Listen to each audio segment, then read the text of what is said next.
bem? Realmente ele contou essa história, eu tinha acabado, senão eu tinha falado ontem.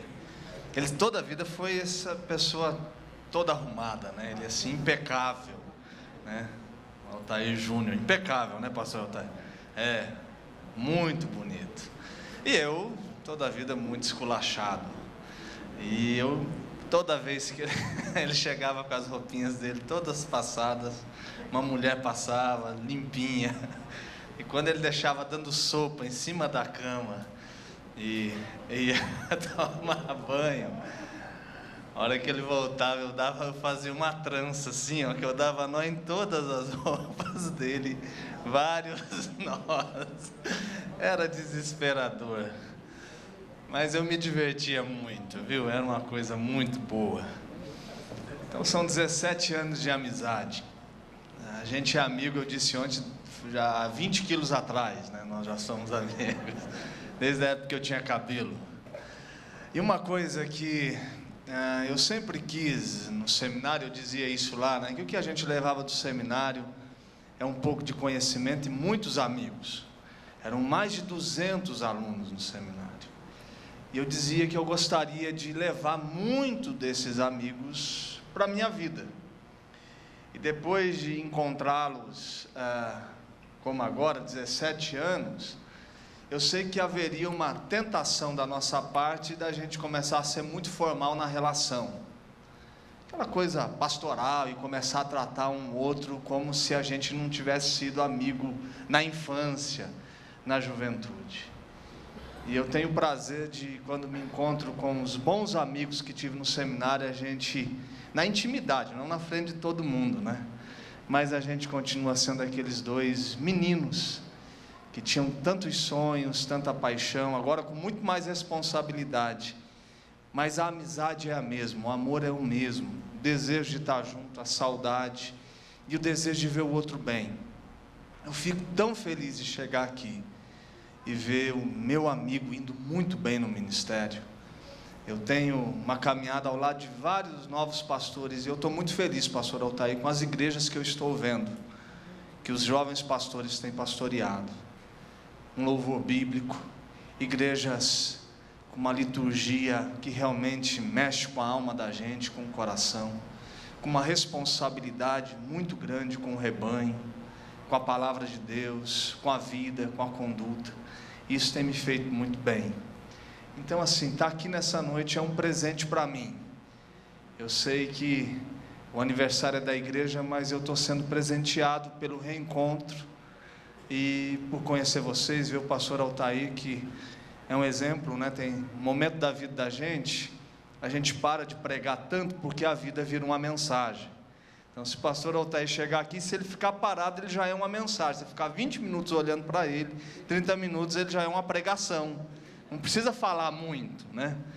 Porque durante um tempo a gente ainda é jovem, a gente prega muito. Depois a vida da gente tem que ter pregado, para realmente fazer sentido o que a gente está falando. Eu sou casado com a Ellen há 12 anos, hoje eu completo 12 anos de casado.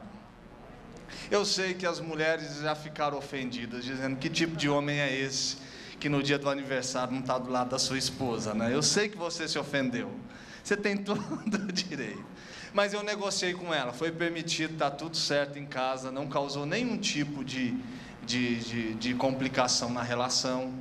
Hoje é domingo, e seria um dia muito agitado se eu estivesse lá, então de qualquer jeito não ia ter comemoração. Então, já que a gente não vai comemorar, que a gente fique pelo menos longe do outro para dar saudade. Então amanhã, nessa semana, a gente vai comemorar 12 anos de casado. Fruto da relação desse casamento, tenho 2 filhos, um que se chama Felipe, com 9 anos de idade, e tenho um outro com 5 anos, chamado Henrique. E aí, quando eu tive 2 filhos, eu intensifiquei a relação com os meus amigos pastores do seminário. Intensifiquei muito mais com aqueles que tiveram uma filha. Intensifiquei muito mais com aqueles que tiveram uma bela filha. Então, por isso que eu sou muito amigo do pastor Altair Júnior. A gente está cuidando do futuro, administrando a casa, não é? Isso daí é coisa boa. Os avós já estão aqui, a gente já fecha o acordo, não é? Esse ano é meio difícil fazer acordo com os avós, né, pastor Altair? Vamos deixar para 2019. Depois vocês vão entender. Tá bom? E hoje eu tenho pastoreado uma igreja, um processo de revitalização de uma igreja em Apucarana. Tem sido um bálsamo, apesar de todo o trabalho. A igreja é um lugar onde eu tenho uma dedicação, um amor muito grande por ela. Depois de 3 anos no ministério mais itinerante, viajando muito, um projeto, uma organização para-eclesiástica interdenominacional chamada CEPAL, servindo aos pastores e líderes para alcançar as nações. Comecei como missionário, desenvolvendo um projeto para a nova geração. Isso se transformou em uma plataforma hoje na organização, e eu passei, hoje tenho uma liderança coordenando um projeto que era algo assim, um ponto no mundo, e hoje a gente tem um movimento com a nova geração de líderes dentro de uma organização que faz isso já há 50 anos. E durante o último ano, eles me convidaram para ser o diretor executivo dessa organização, que faz encontro para pastores e líderes em Águas de Lindóia, para mais de 1000 pastores. Eu fui durante um ano diretor executivo, de 2017 a 2018, maio a maio, e hoje eu sou diretor da área de mobilização missionária dessa organização, recrutando, mobilizando, direcionando e capacitando pessoas que têm projetos, que têm uma conexão com aquilo que a organização se pretende fazer, ok? E eu quero que você ore por mim sempre, pense na minha família, e se você orar por mim, não é um processo natural que você quis, é o Espírito de Deus te inquietando a fazer isso. Então você que gosta de orar, de vez em quando eu vou pedir para que o Espírito de Deus te inquiete, para me colocar nas suas orações, porque eu dependo muito, ok? Vamos lá, Evangelho de João, capítulo 21.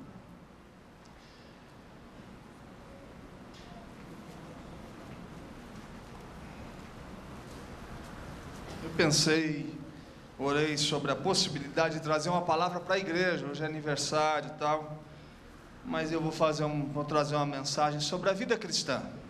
Eu vou deixar para que a mensagem para a igreja seja do pastor, para a sua igreja. Ele sabe dos temas e aquilo que Deus coloca em seu coração para falar. Então hoje eu quero falar de um tema relacionado à vida cristã, a sua caminhada com Deus, a sua jornada, e como a gente pode perceber isso na vida de um discípulo que para mim é alguém extraordinário, chamado Pedro. Eu quero de alguma forma ver o que a história dele ao lado do mestre pode nos ensinar.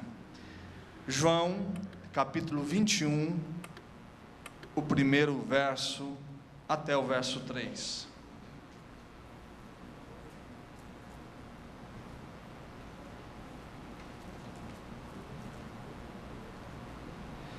Depois disso, tornou Jesus a manifestar-se aos discípulos, junto ao mar de Tiberíades, e foi assim que ele se manifestou. Estavam juntos Simão, Pedro, Tomé, chamado Dídimo, Natanael, que era de Caná da Galileia, os filhos de Zebedeu, e mais 2 dos seus discípulos. Disse-lhe Simão Pedro: vou pescar. Disseram-lhes os outros: também nós vamos contigo. Saíram e entraram no barco, e naquela noite nada apanharam. Ok? Essa história de Pedro com Jesus começa lá atrás. João vai nos relatar que foi um dia onde ele estava perto dos seus 2 discípulos, e de repente o mestre passa, e ele, como numa revelação divina, olha para Jesus e diz: eis aí o Cordeiro de Deus, que tira o pecado do mundo. Estavam ao seu lado 2 dos seus discípulos, perceberam essa manifestação messiânica na palavra de João, e começaram a seguir o mestre. Se aproximaram dele. Jesus olha para os 2 e diz: o que vocês estão procurando? Eles falam: nós queremos encontrar o mestre, aquele que vai nos mostrar o reino. E aí Jesus fala: sou eu, vem para perto, vem junto. Se aproximam da casa de Jesus e passam horas ouvindo Jesus, que fala com graça e verdade, onde a glória de Deus está sendo expressa, aquele que era, que é e que há de vir, estava diante dos olhos deles. Não é o filho simplesmente do seu Zé e da dona Maria, é o Filho de Deus, o Emanuel, Deus conosco. E depois de algumas conversas, o irmão de Pedro está ali, André, fascinado pela conversa, atraído pelo amor de Deus revelado em Jesus, se aproxima do seu irmão chamado Pedro e fala: chegou o dia, ele está aí, vamos lá, vamos nos encontrar com ele, eu quero te apresentar aquele que todo mundo está pensando que é o filho do seu Zé e da dona Maria, mas ele é o Messias, o esperado, o enviado de Deus. E ao se aproximar de Jesus, Jesus olha nos olhos de Pedro e faz a convocação da sua história, da sua jornada e o convite ao discipulado. Ele olha nos olhos de Pedro e diz o seguinte: tu és João, ou melhor, tu és Simão, filho de João, e tu serás chamado Pedro. Ou seja, eu sei quem você é, eu conheço o seu presente, eu sei o seu estado nesse exato momento, eu sei da sua alma e do seu coração, eu sei quem você é. Você não precisa se apresentar, você é Simão. Eu sei de onde você veio, eu sei do seu passado, eu sei da sua história, eu sei dos seus primeiros dias, você é filho de João, eu sei da sua natureza, eu conheço de onde você veio. Você pode estar imaginando que essa apresentação tem a ver somente com agora, mas eu quero te dizer que toda a sua história já é bem conhecida por mim. E eu também tenho a certeza do que eu quero fazer com você. E tu serás chamado Pedro. Eu sei o que eu posso torná-lo. Eu sei para onde você vai. Tem um desígnio na relação, tem um destino, tem uma história, tem alguma coisa que vai se concretizar a partir desse encontro.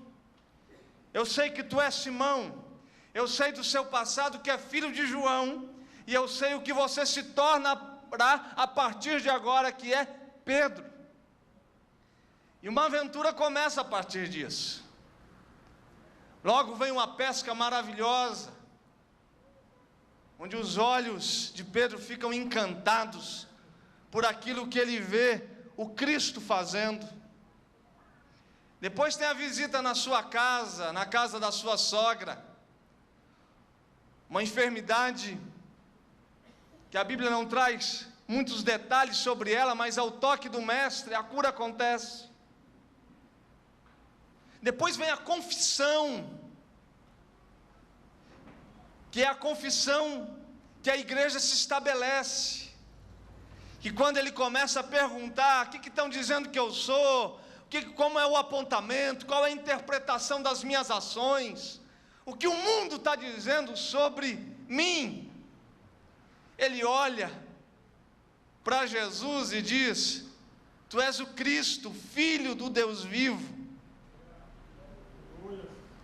E aí Jesus fala sobre esta pedra, ou seja, sobre esta confissão: edificarei a minha igreja. A igreja será edificada a partir das pessoas que dirão constantemente que Jesus é o Cristo, Filho do Deus vivo. Ao mesmo tempo que ele é o Pedro, que vai dando apontamentos e sentido para tanta coisa que está acontecendo, ele é o Simão, aquele que oscila, o vulnerável, o que erra. Dá para perceber isso quando ele corajosamente coloca os pés no mar. Lembra daquele dia? Dia extraordinário.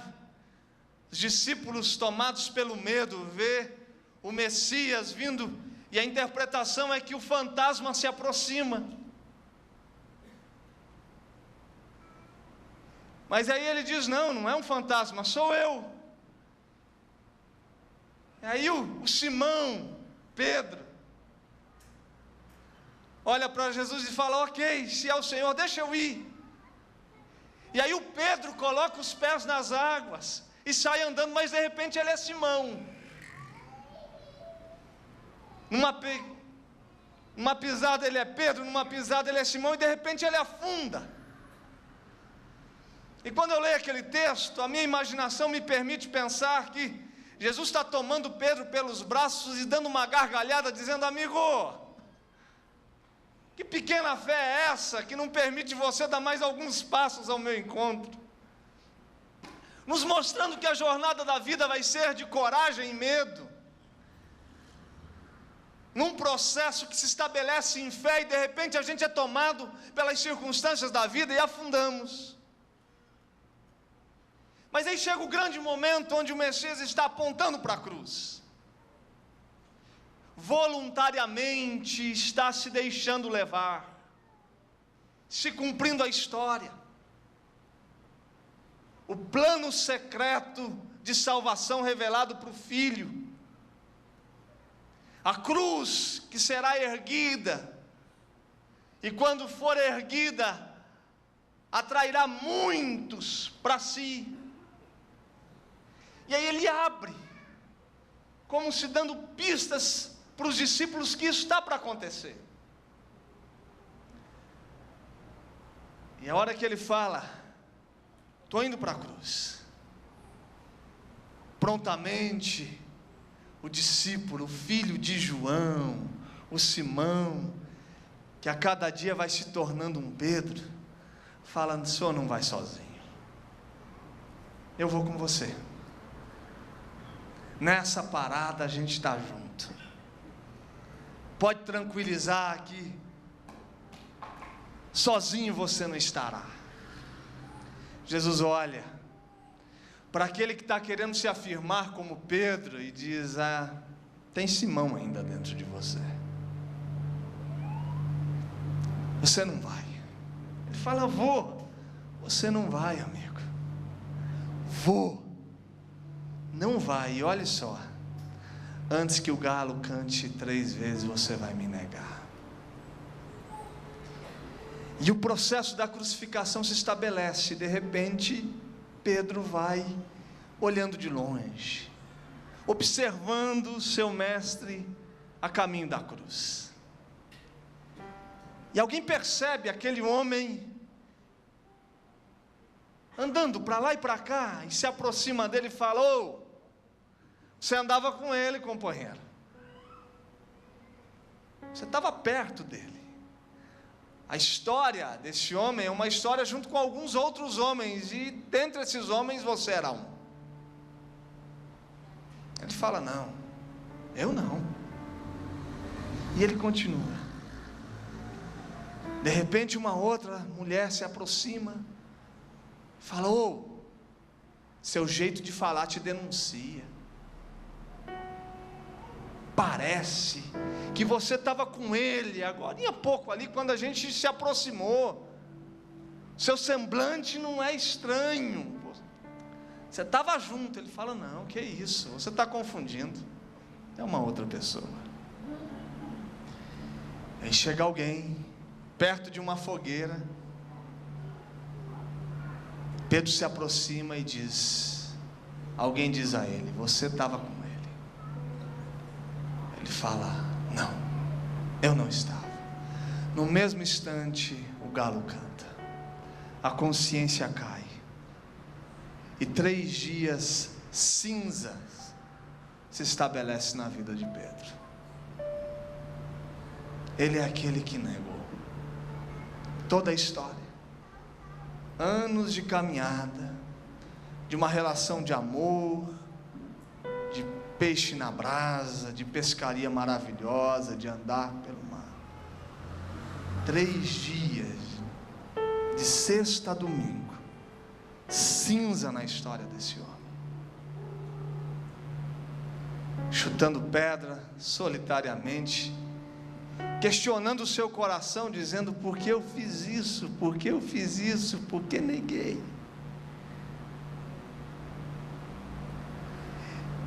Tanto é que quando Jesus ressuscita, Em um dos evangelhos diz o seguinte: diga a todo mundo e a Pedro. Parece que existe um recado especial para aquele que está frustrado consigo mesmo. E aqui no verso 3, quando ele declara vou pescar, não é a declaração de alguém que está procurando uma atividade, é alguém que está dizendo eu não vou ser aquilo que eu disse que seria. É um homem frustrado consigo mesmo, com a sua história e com a sua incapacidade de ser aquilo que ele disse que seria e de se firmar na sua própria palavra. É um homem que confessa a sua incapacidade de ser Pedro e diz que o seu desígnio e o seu destino é ser um Simão. É alguém que está dizendo eu vou voltar a viver minha vida, eu não sou capaz de construir a história que ele me pediu para construí-la, de ser o que ele queria que eu fosse. Agora, o que isso tem a ver com a gente? O que isso tem a ver com você, com a sua história? Tem a ver com essa incapacidade da gente ser feliz com quem a gente é, da gente se realizar com as coisas que a gente diz sobre a gente. O que isso tem a ver com a gente? É que o Evangelho se revela em histórias quebradas, em pessoas partidas, em vasos que se quebram, em pessoas que vivem querendo ser um Pedro, mas vivem a inconstância de um Simão, que na segunda-feira faz declarações profundas de fé, que não consegue se concretizar na segunda pela manhã. O domingo à noite é o dia das grandes declarações, dos grandes pactos de mudança, mas a segunda-feira é o dia que a gente não consegue cumprir o que a gente afirma horas antes. Com esse pai que olha para o filho e se compromete em ser um Pedro, e depois é um Simão. Essa esposa que olha para o esposo e se compromete em ser um Pedro, uma mulher constante, que as suas palavras são contundentes e pode se acreditar, mas de uma hora ou outra um Simão invade a sua alma.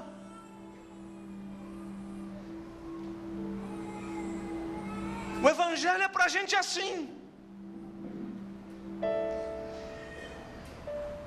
gente que sabe de onde veio,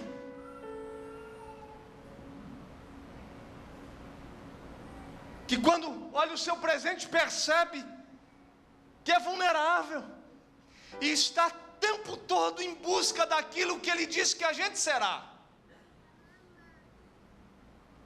Esse processo de transformação, de glória em glória, de fé em fé, de uma caminhada que é definida pelo Eterno como de aperfeiçoamento. E esse amor de Deus e a graça de Deus que se manifesta em histórias quebradas, em pessoas frustradas consigo mesmas, em pessoas que não se alegram com a imagem que reflete no espelho, em pessoas que o tempo todo está considerando em desistir, não porque não amam a Deus, não porque não creem no Evangelho, não porque não creem na Bíblia, ou não querem viver a igreja, mas não conseguem ser o padrão que eles gostariam de ser, e por não se sentir aptos, e com um sentimento de inadequação tomando o tempo todo o coração, desiste da vida. E aí o Evangelho chega,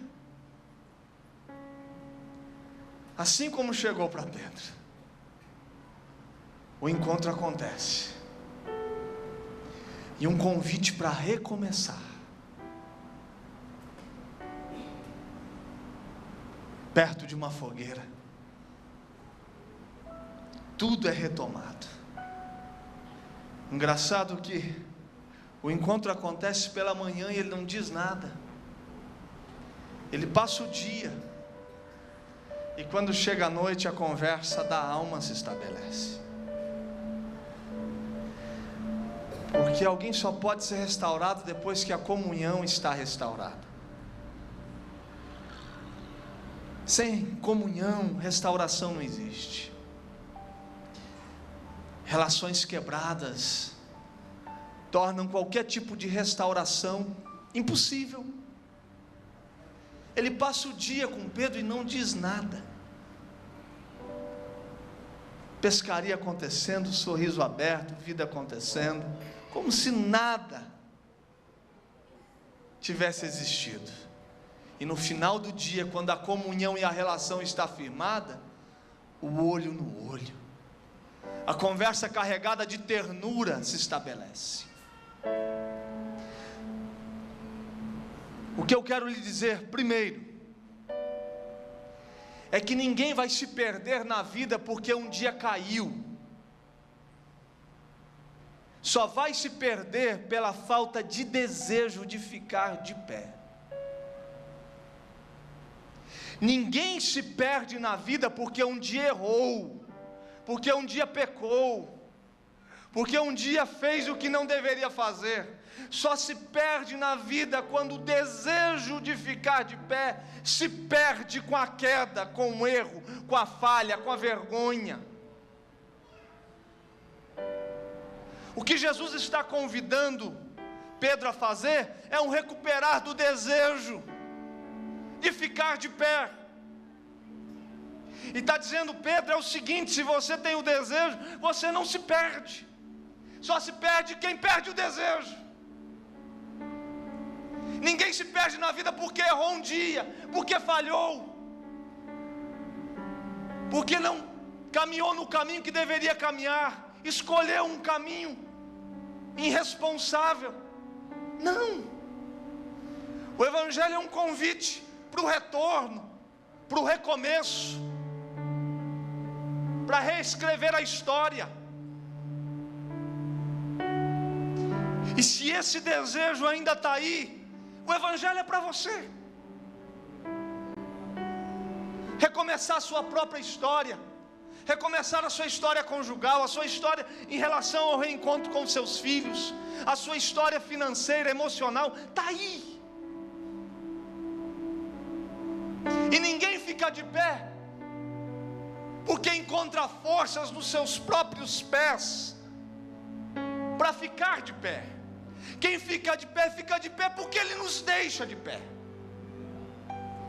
Ninguém aqui começa um dia e termina um dia de pé porque foi bom o bastante para ficar de pé. Você só fica de pé porque de um modo misterioso Ele vai te segurando e não te deixa cair. Dietrich Bonhoeffer, em um livro chamado Tentação, fala que cair em tentação é um processo de ausência de Deus. Enquanto Deus está ali, a gente está de pé, e você só resiste às pancadas da vida porque Ele está te segurando.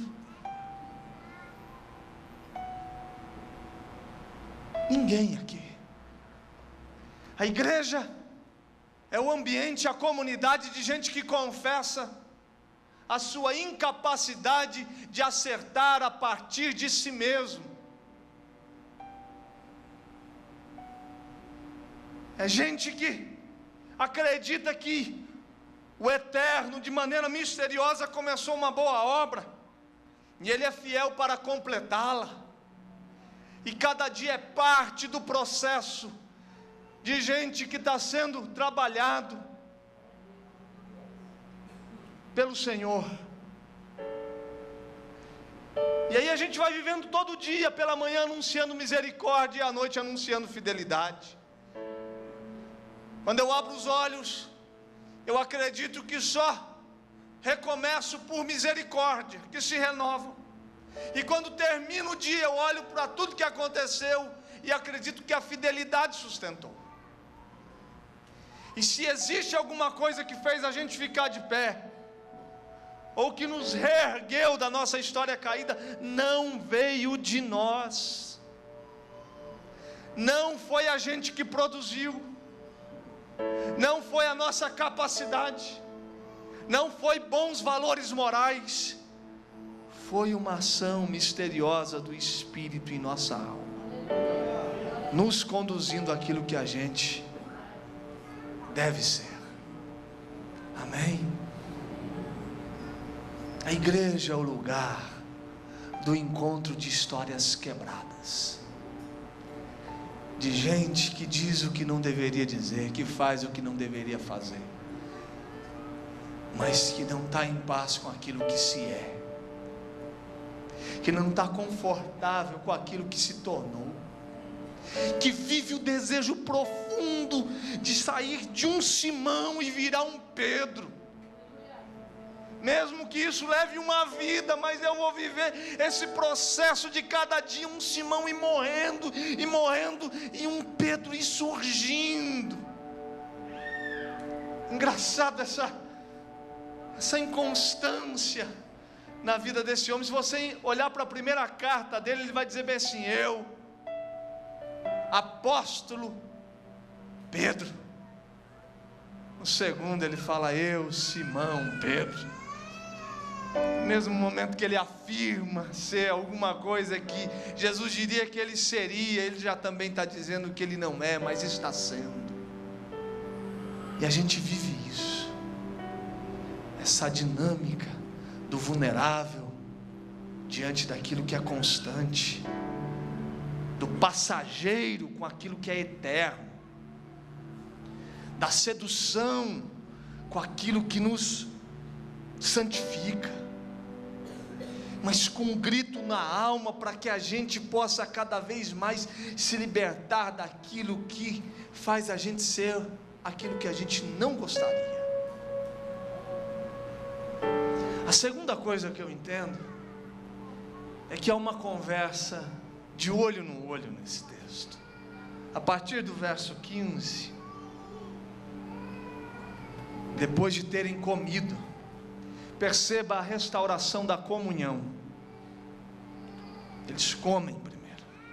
Isso está dizendo o seguinte: a gente tem comunhão. Depois da comunhão está estabelecida. Por isso que a igreja não pode compreender restauração de gente desligando gente. Restauração de pessoas acontece perto, na mesa, comendo, com comunhão, próximo. Eu estou com 38 anos, vivo igreja há 38 anos. Eu sei o que é ter na minha família reuniões eclesiásticas onde meus familiares eram apontados e excluídos por coisas mínimas, insignificantes, e diziam: você está fora, e daqui 6 meses quem sabe a gente volta a falar com você. E aí vem o Evangelho e diz que Jesus restaura um homem depois de ter comido com ele. Ou seja, restauração é um processo que acontece a partir do instante que a comunhão é restabelecida. Perguntou Jesus a Simão Pedro, filho de João, a mesma coisa de João 1,42, amas-me mais do que estes outros? Ele respondeu: sim, Senhor, tu sabes que te amo. A segunda coisa é que recomeçar na vida é resultado de uma decisão de viver com Cristo unicamente pelas amarras invisíveis do amor. A gente só recomeça na vida quando a gente compreende que aquilo que nos faz recomeçar, caminhar, viver, experimentar do novo, é resultado de uma decisão no coração, na alma, na vida, que a gente está ligado a Jesus pelas amarras invisíveis do amor. É um profundo amor por Jesus, pela pessoa do Cristo. Não existe uma outra forma. Se você quer seguir o seu caminho, viver a sua vida, lembre-se que é isso. Interessante que quando o filho pródigo pede para sair de casa, o pai fica em silêncio, podendo dar a ele um bom sermão, e permite o menino sair de casa levando tudo que não era direito, porque o pai estava vivo. O pai fica em silêncio, porque aquele menino só tinha sentido dentro da casa se ele estivesse ali por amor. E quando ele pede alguma coisa ao seu pai, ele está dizendo: você vale mais não existindo do que existindo. Não há mais amor na relação. Então o pai fica em silêncio e deixa o menino ir. É o amor por Jesus. Pedro, você quer recomeçar? Então me ama. Eu não quero um serviço seu, Pedro. Eu quero o seu amor. Eu não quero um trabalho seu. Eu não quero que você seja um membro de uma instituição, Pedro. Eu não quero que você tenha um cargo. Eu não quero que você ocupe um lugar eclesiástico, Pedro. Eu quero que você me ame. Você me ama. É isso. Porque se você me ama, está tudo resolvido. Mas a gente acha que a relação com Ele é para um serviço, que a sua expectativa é que a gente produza alguma coisa, e não uma relação de amor. Histórias quebradas são restauradas a partir de uma dinâmica do amor de Deus revelado em Jesus, derramando-se sobre a gente, e a gente, em resposta ao amor de Deus, a gente ama. Com amor eterno eu te amei, com amável benignidade eu te atraí. É um amor eterno que nos amou, e como resposta ao amor eterno eu amo. Amo quem? Amo a Jesus. E é só isso. Se você me perguntar o que eu tenho que ser para os próximos anos da minha vida, ou o que eu tenho que fazer, eu tenho que amar Jesus. Aos 17 anos, quando eu estava prestes a perder a minha perna, fiquei 6 meses numa cama. Eu disse a ele: se eu voltasse a andar, eu passaria o resto da minha vida falando do amor dele. O resto da minha vida amando Jesus e falando do seu amor. E é isso que a vida com Deus nos chama. Mas não, a gente vai confundindo, a gente vai colocando na agenda um monte de coisa que não tem nada a ver com isso. Se você quer continuar, Pedro, a sua caminhada de cada vez mais ser menos Simão e mais Pedro, me ama. O resto não faz sentido.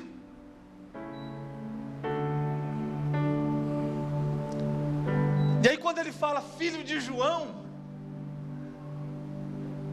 é uma outra verdade. Que o grande problema da nossa vida, que não nos permite ser aquilo que devemos ser, é que carregamos uma natureza caída que nos acompanha diariamente. Você é Simão, sua natureza é de um homem filho de João, em pecado você foi concebido, mas anda comigo que eu te conduzo a ser um Pedro. Esse é o problema. Eu amo Jesus, mas enquanto eu amo Jesus, eu carrego uma natureza que não me faz ser aquilo que eu gostaria de ser. E essa luta constante entre aquilo que eu quero ser, eu não consigo. O bem que eu quero fazer, eu não faço. O que eu quero dizer, eu não digo. O que eu quero olhar, eu não olho. E eu vou vivendo essa luta na minha alma até o dia que isso vai cessar. Porque eu carrego a natureza, eu sou filho de Sebastião, eu sou filho de Casturina, e eu vivo uma luta aqui dentro, mas eu não desisto disso. Esse aperfeiçoamento, essa igreja que vai caminhando, não sendo o que deveria ser, mas vai no processo, e o Espírito se derramando sobre ela, pairando sobre os corações, encontrando com naturezas caídas ao seu redor, com o filho de João e Maria, e dizendo: vocês não precisam viver isso para sempre. Existe uma nova natureza em Cristo Jesus para histórias caídas. Sou filho, sim, de João, de seu José, de Dona Maria, de seu Bartolomeu, mas eu não fico nesse estado. Existe uma nova vida, a ressurreição e a vida, como um convite a experimentar do mistério do Cristo se derramando sobre a gente. Essa é a beleza da ceia. Você entende o que é a ceia? Que quando você come do pão e bebe do cálice, o mistério é que a vida de Cristo entra na sua existência. É como se a pessoa de Cristo invadisse o seu ser, te dando forças para enfrentar as provações e as dificuldades, as aflições da vida. Ou seja, o Cristo vivo invadindo a minha existência, me tirando da natureza caída e conduzindo-me a um processo de transformação de glória em glória. Mas esse reconhecimento que a partir de mim mesmo eu não posso oferecer nada de bom a Ele, e o que eu ofereço a Deus é o que Ele já ofereceu a mim, o seu próprio Filho. Eu chego diante de Deus e dou o próprio Filho, porque é só isso que eu tenho de bom para dar a Ele, e tudo aquilo que de bom que há em mim é fruto desse presente que Ele deu para a gente. E para a gente orar, a última coisa,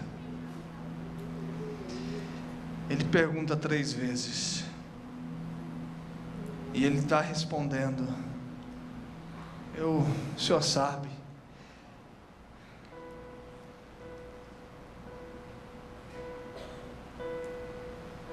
E à medida que Ele vai respondendo,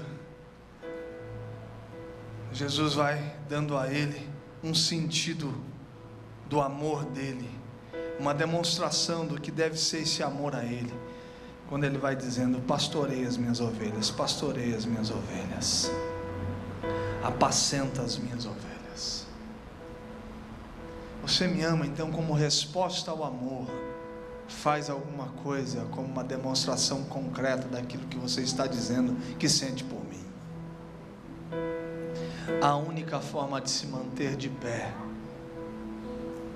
no reino é se envolvendo com a missão de Deus e com o serviço no reino.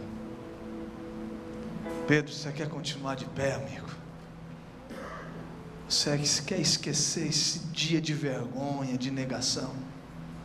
Se envolva com a minha missão. Cuida de quem se aproxima. Apacenta as minhas ovelhas. Se envolva no reino. Como resposta ao amor que você sente por mim, ame. Como resposta de alguém que entende que eu cuido de você, cuide. Como resposta de alguém que entende que há um serviço a ser realizado, mas não é um serviço para mim, é um serviço para o outro.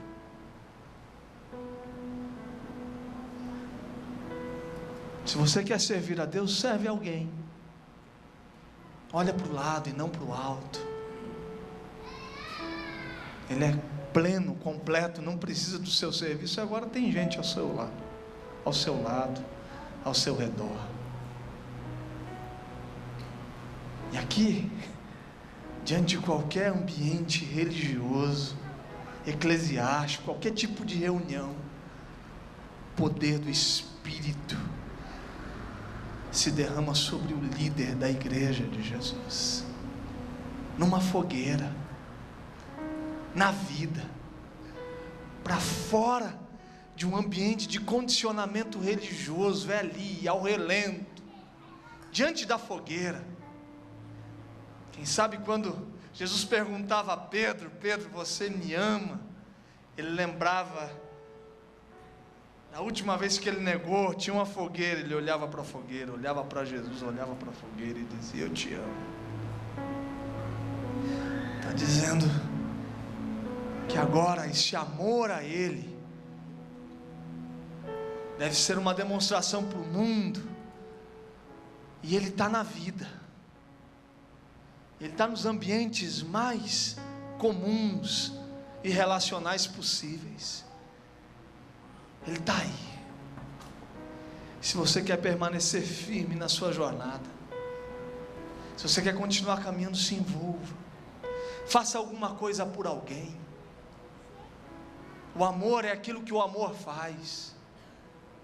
O amor é algo concreto, é algo que se vê, é algo que se pega. Ele está dizendo: se você me ama, então que isso não seja resultado de uma declaração subjetiva, jogada no vento. Que esse amor seja uma resposta a gente que eu vou colocar ao seu lado. Cuida de gente, se entrega aos outros, se derrame na existência de pessoas ao seu redor. Amém? Que as nossas histórias quebradas, que hoje o desejo que muitas vezes nos toma da gente desistir de quem a gente é, se encontre com a ressurreição e a vida. A gente não está vivendo sob o desígnio da sexta-feira. A nossa história se estabelece a partir do que acontece domingo, sobre o cheiro da ressurreição e a vida. A nossa história, como fracassados, não tem o seu final na sexta-feira, tem o domingo. No domingo ele vem para a vida, no domingo ele retoma a história, ele se encontra com histórias quebradas, com gente que é filho de João, filho de Maria, e está dizendo: você só vai se perder se você perder o desejo de ficar de pé. Ele está olhando e está te convidando a um amor profundo por Ele, que a única forma de recomeçar na vida é amando a Cristo, de maneira incondicional, e vivendo esse amor todos os dias, anunciando a misericórdia pela manhã e a fidelidade no final do dia. Que você precisa cada dia mais compreender esse processo de ser filho de uma natureza caída, pecaminosa, que precisa da graça e da presença do Espírito todos os dias para ir convertendo você num processo de transformação de glória em glória. Salvação não é um ato estático, uma foto que a gente tira, está pronto, não é um quadro pintado, é uma história de Deus construída, que usa cada dia como uma boa matéria-prima para ir nos moldando a imagem do Filho, até que chega o dia onde a gente vai se tornar parecido cada vez mais com Ele, e o Simão vai desaparecendo na nossa vida. E a única forma de ficar de pé, amigo, é apacentando, é se envolvendo com o reino, com a igreja, com esse organismo vivo, com essa história de salvação que Deus tem construído há 46 anos, um item na história da salvação de Deus em Osasco. É se envolver com isso, é estar metido nas relações, é estar se entregando, é derramando suor, derramando a vida. Mas você sabe que isso é fundamental, porque isso é processo de gente que está de pé e quer ficar de pé. Desistir disso é viver um processo de queda, é se derramar, é se ambiente bonito, imperfeito, mas bonito, que a gente está nele. E a gente está nele não é porque esse ambiente precisa da gente, é a gente que precisa do ambiente para a gente ser aquilo que a gente deve ser e ficar de pé. Eu preciso disso, preciso da igreja, eu preciso da exortação, eu preciso da comunhão, eu preciso da consolação, eu preciso do amor, eu preciso da graça de Deus demonstrada a partir dos meus irmãos. Eu preciso envolver nos conflitos e resolvê-los e perdoá-los 70 vezes 7. Eu preciso entender a dinâmica do reino a partir das relações que tem no corpo. Mas é porque o corpo precisa de mim, não é eu que preciso do corpo. Para quê? Para ficar de pé, para voltar a sorrir e para viver no caminho. Amém? Aplauda ao Senhor e coloque-se.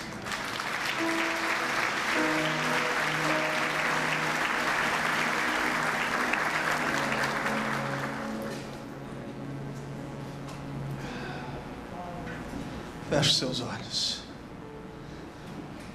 Nós vamos cantar e orar.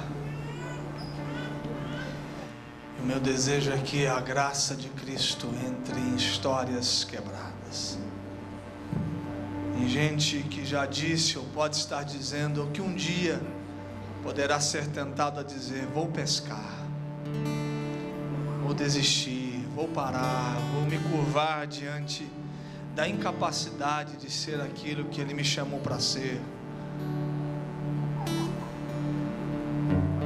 Tem hora que a gente quer ser um Pedro em casa e a gente tem sido um Simão, um Pedro no trabalho e a gente tem sido um Simão, um Pedro na igreja tem sido um Simão. Tem semana que eu digo para mim mesmo: eu vou ser um pastor tipo Pedro, e vivo uma semana de um pastor na categoria de Simão. Mas a graça de Deus invade esses ambientes e vai nos conduzindo àquilo que Ele quer que a gente seja. Amém? Você vai fechar os seus olhos e vamos orar. Espírito de Deus, vem sobre este lugar, vem sobre nós, vem sobre nós. Aleluia.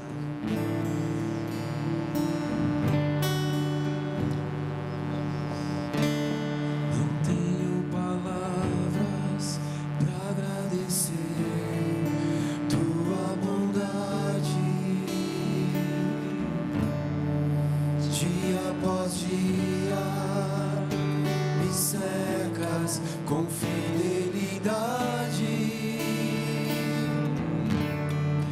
nunca me deixes esquecer que tudo que tenho, tudo que sou e o que vier a ser, vem de ti, Senhor. Não tenho palavras para agradecer tua bondade. Dia após dia me cercas com fidelidade. Nunca me deixes esquecer que tudo que tenho, tudo que sou e o que vier a ser, vem de ti, Senhor. Dependo de ti, preciso de ti. Sozinho nada posso fazer. Preciso em ti, espero em ti. Sozinho nada posso fazer. Nunca me deixe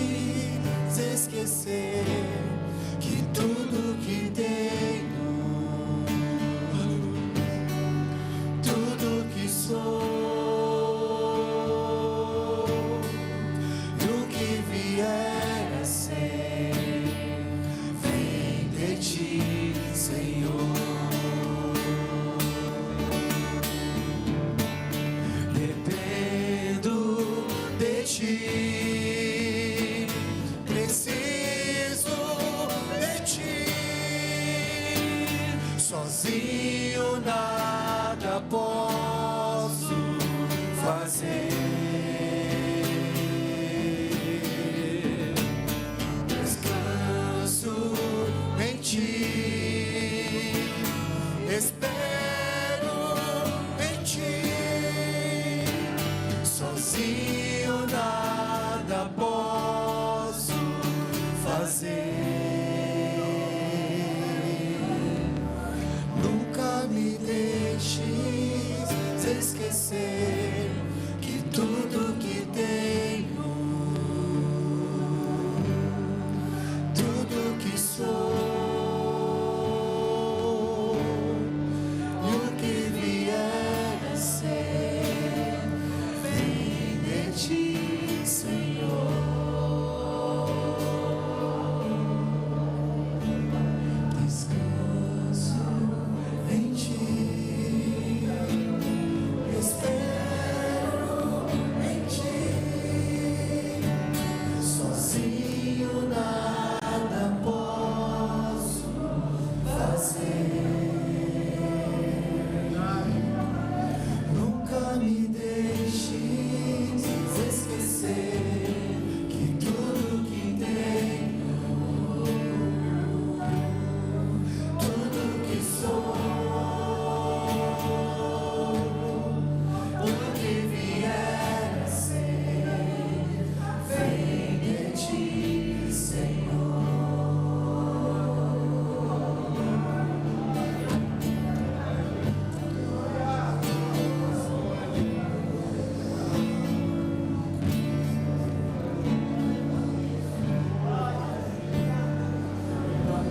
Coloque a mão sobre o seu coração.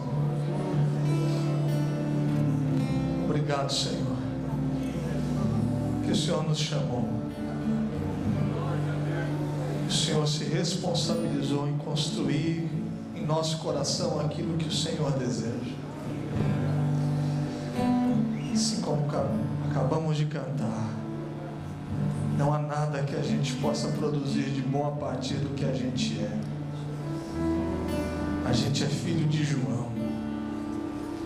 A gente carrega uma natureza que jamais atingirá por si só aquilo que o Senhor quer que a gente seja. Mas obrigado por Jesus. Nele sim, a nossa vida se completa. Em Jesus, a gente pode ser aquilo que o Senhor nos chamou para ser, por causa dele, por meio dele e para ele. Eu peço para que o Senhor visite histórias quebradas, pessoas que falharam na sua vida, pessoas que de alguma forma enfrentaram o dilema de viver um dia difícil, um dia que não gostaria de ter vivido. Eu sei o que é viver chutando pedras pelo caminho, noite cinza, dia escuro. Como é difícil a sexta-feira do fracasso, o sábado da desilusão,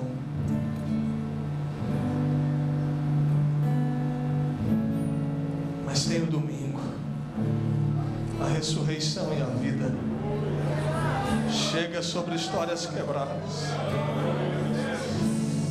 A ressurreição e a vida se apresentam e tudo muda. O coração muda, a consciência muda, a história muda, a família muda, o filho muda. Que isso aconteça na vida dos meus irmãos. Que esse encontro transformador da graça e do perdão e da restauração venha sobre a vida de homens e mulheres. Que eles sigam firmes na jornada, se entregando ao reino e vivendo com amor profundo por ti. É a minha oração em nome de Jesus. Aleluia, aleluia. Vamos dar um aplauso ao Senhor bem forte.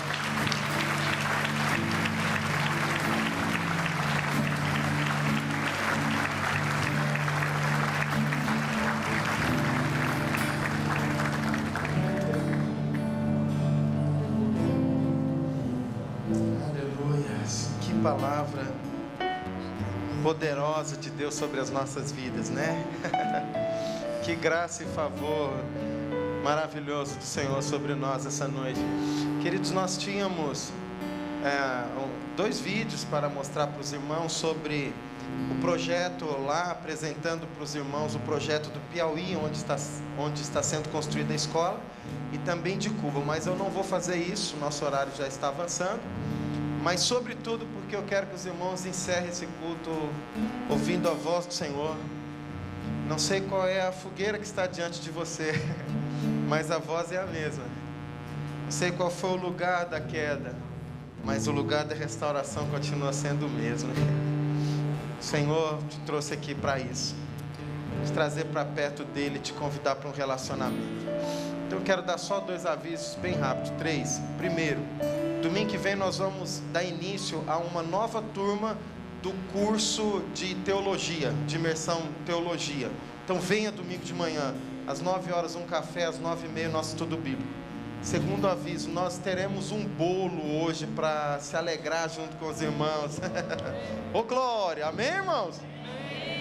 Um bolo gostoso, um refrigerante, vai ser servido lá naquele galpão ali do estacionamento, no salão ali do estacionamento. Quero convidar todos vocês a passar lá, experimentar um pouquinho, um pedacinho daquele bolo, pegar um refrigerante, se alegrar junto uns com os outros. A comunhão continua ali fora, o partir do bolo agora. Já partimos o pão. Quarta-feira o nosso culto normal, domingo estamos aqui juntos de novo em nome de Jesus. Os outros trabalhos e os avisos estão no boletim. Olhe lá, dê uma olhada e fique por dentro de tudo que está acontecendo. Pastor Júnior, obrigado. Deus abençoe sua vida, que Deus abençoe a Ellen que te liberou para estar aqui conosco, e abençoe seus filhos em nome de Jesus. Vamos orar, queridos, vamos encerrar o nosso culto. Pastor Otério, venha para cá, ore conosco, preste a bênção.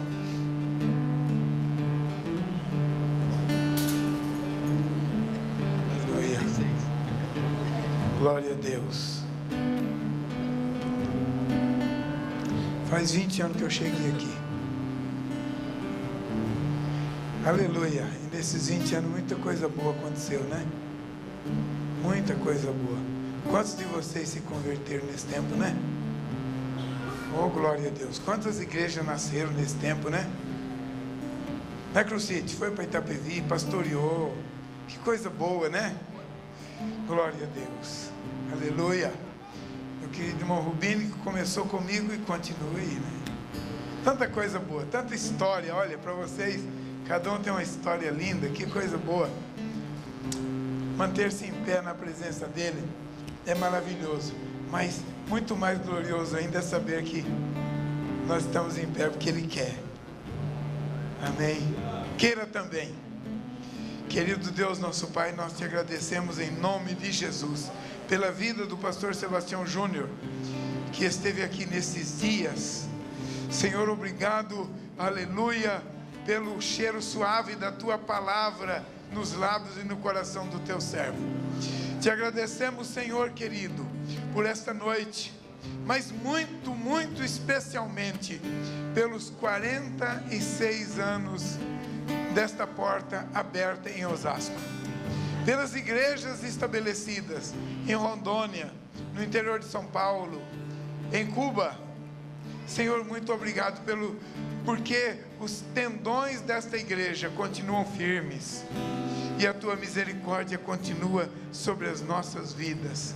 Derrama, Senhor, a tua bênção sobre mais 40, mais 50, o tempo que o Senhor quiser, até que o Senhor venha buscar a tua noiva. Então esses bancos vão ficar vazios, mas nós estaremos com a noiva na glória do Senhor. Mas até que isso aconteça, irmãos, que a graça do nosso Deus, o amor de Jesus Cristo, o nosso Salvador, as consolações necessárias do Espírito Santo, seja com todo o povo de Deus agora e sempre. Amém, Jesus. Amém. Dá um abraço para o seu irmão. Parabéns pra você. Parabéns pra você. Parabéns pra você. Aleluia. Parabéns pra você. Parabéns. Parabéns pra você.